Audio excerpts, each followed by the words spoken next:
ঈদের সময়টায় বন্ধুদের সাথে সময় কতটা দেওয়া হয়? নিজের আড্ডা সাড্ডা এটা কতটুকু চমক করে? কিছু নতুন বন্ধু হয়েছে, মিডিয়ায় না বাইরে?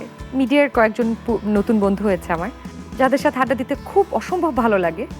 আমরা এই আড্ডাটার নাম দিয়েছি মঙ্গল সভা। মঙ্গল প্রত্যেক মঙ্গলবার আমরা চেষ্টা করি আড্ডাটা দিতে। কাপড়ের টেনশন আছে সলিউশন, চাকা অল ইন ওয়ান, চাকা অল ইন ওয়ান। কাপড় ধোয়ার একটাই সলিউশন, চাকা all in one. So That's great.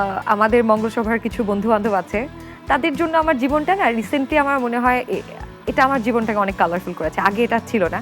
আমি একটু হয় না লাইফের অনেক অনেক সম্পর্ক থেকে অনেক ধোঁকা বা অনেক কিছু হয়েছে, যেটার কারণে আমার মনে হতো চেষ্টার বন্ধুত্বটা হয়তো আসলে এক্সিস্ট করে না, বা বন্ধু বানানোটা একটা ভয়ঙ্কর বিষয়, একটা প্রসেসের বিষয়। এটা মানুষকে জাজ করে অনেক কিছু দেখে শুনে ফ্রেন্ড বানাতে হয়। বাট এই বন্ধু গ্রুপটা পাওয়ার পরে আমার মনে হচ্ছে আসলে কোনো কিছু চিন্তা ছাড়া যে বন্ধুত্বগুলো হয়ে যায় না, ছোটবেলায় যেগুলো হতো আমাদের, দ্যাটস অ্যাকচুয়ালি সুইটেস্ট ফ্রেন্ডশিপ এবং জেনুইন যেটাকে আমরা বলি। কারা সেই মঙ্গল সভার বাকি মেম্বার্স? এটা একটা সিক্রেট গ্রুপ, সিক্রেটই রাখি।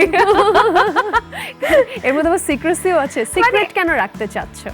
আমি এর আগে দেখেছি যে আমি যদি কখনো বলতাম স্কুল কলেজ থেকে, এটা মানে মিডিয়া থেকে না শুধু, যে এটা আমার বেস্ট ফ্রেন্ড, তখন ওই আমার মনে ফ্রেন্ডশিপগুলোতে নজর লাগে। কিছু কিছু সুন্দর ফ্রেন্ডশিপ একটু গোপন থাকাই ভালো আমার মনে তার হয়। মানে নজর লাগায় বিশ্বাস করো। খুবই বিশ্বাস করি।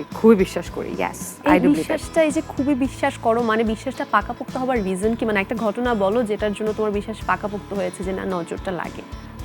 সম্পর্কে খুব আমি এটা এক্সপেরিয়েন্স করেছি। দেখা এই গেছে সম্পর্কে এখন না, এই সম্পর্কটা না আমি জানি না, we have a very strong bonding.